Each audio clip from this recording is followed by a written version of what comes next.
A gente vive numa era em que a biologia produz um volume de dados que é, francamente, absurdo.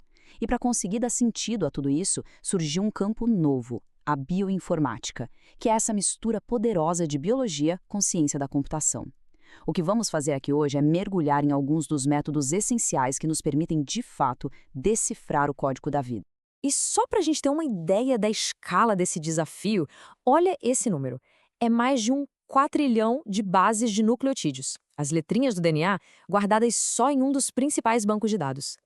É uma quantidade tão gigantesca de informação que o uso da bioinformática deixou de ser opcional e se tornou uma necessidade absoluta para qualquer avanço significativo nas ciências biológicas.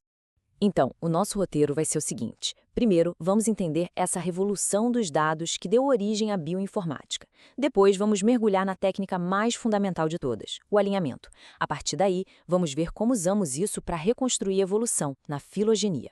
Em seguida, vamos conectar a sequência com a função das moléculas. E para fechar, vamos discutir um pouco sobre o futuro e os desafios desse campo que não para de crescer.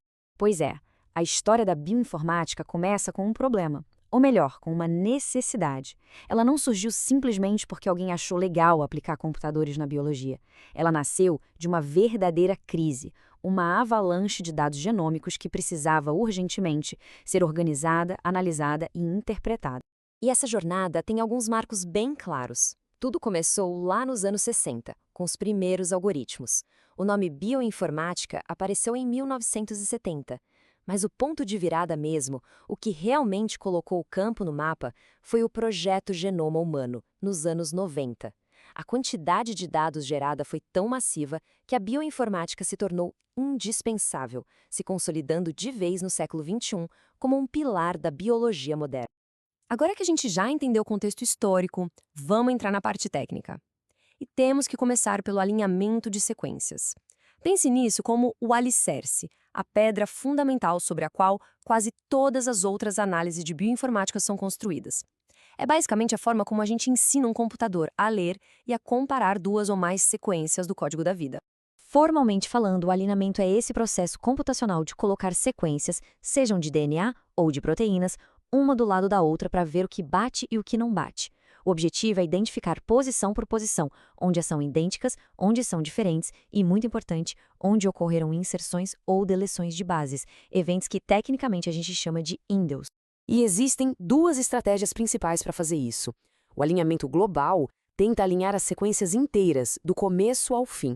É ótimo quando a gente compara sequências muito parecidas, como o mesmo gene, em duas espécies próximas. Já o alinhamento local é mais flexível, ele não se importa com as pontas, ele busca os trechos de maior similaridade no meio das sequências. Isso é perfeito para comparar sequências que já divergiram bastante ao longo do tempo evolutivo. Hoje, com as tecnologias de sequenciamento que geram milhões de pequenos fragmentos de DNA, os reads, o desafio é mapear tudo isso num genoma de referência. É como montar um quebra-cabeça de bilhões de peças. Para otimizar, o processo é feito em 3 etapas. Primeiro, o genoma de referência é indexado, criando um tipo de mapa. Depois, os reads são posicionados nesse mapa para achar suas localizações prováveis. E, por fim, é feito um alinhamento detalhado, par a par, para confirmar o encaixe exato de cada peça. Ok. Sequências alinhadas. E agora? Bom, aqui a gente dá um salto conceitual.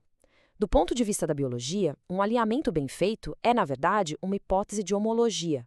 Ou seja, a gente está assumindo que as posições que foram alinhadas compartilham um ancestral comum.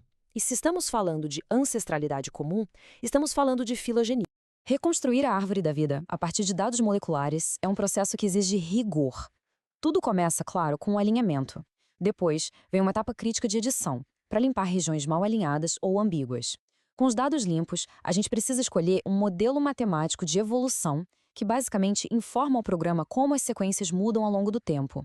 E só então a gente aplica um método de inferência para finalmente construir a árvore filogenética.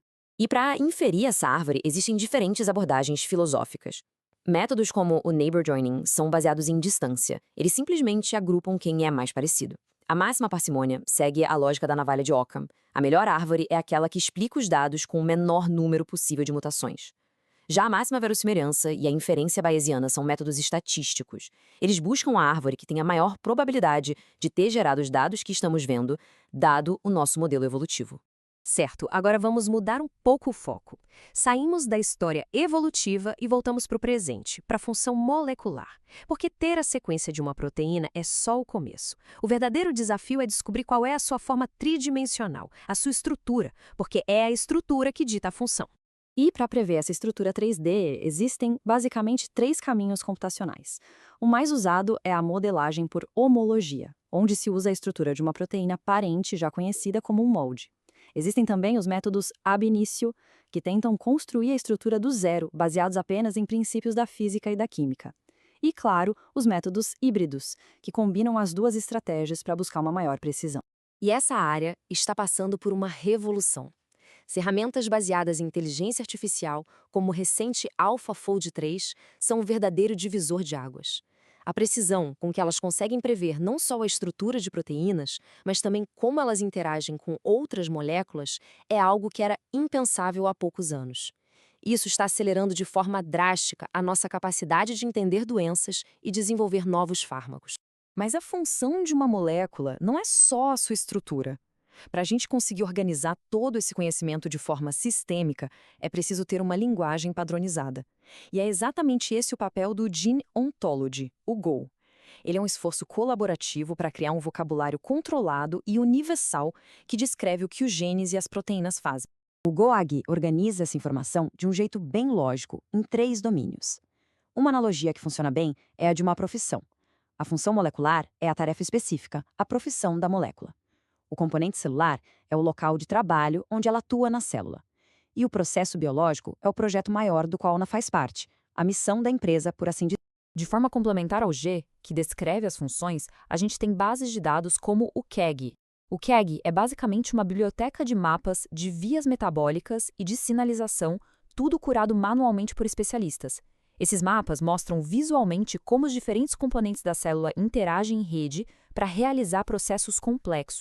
Bom, ficou claro o poder da bioinformática. Ela realmente transformou a biologia. Mas isso não quer dizer que o campo não tenha seus desafios. E para a gente pensar nas próximas fronteiras, é fundamental reconhecer quais são os obstáculos que ainda precisam ser superados.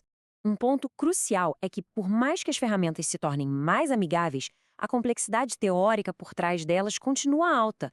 Isso gera vários desafios. A necessidade de saber programar para análises mais robustas, o alto custo da infraestrutura computacional, a qualidade variável dos dados nos bancos públicos, mas talvez o maior risco de todos seja a possibilidade de um usuário sem o conhecimento teórico necessário realizar uma análise e chegar a conclusões completamente equivocadas.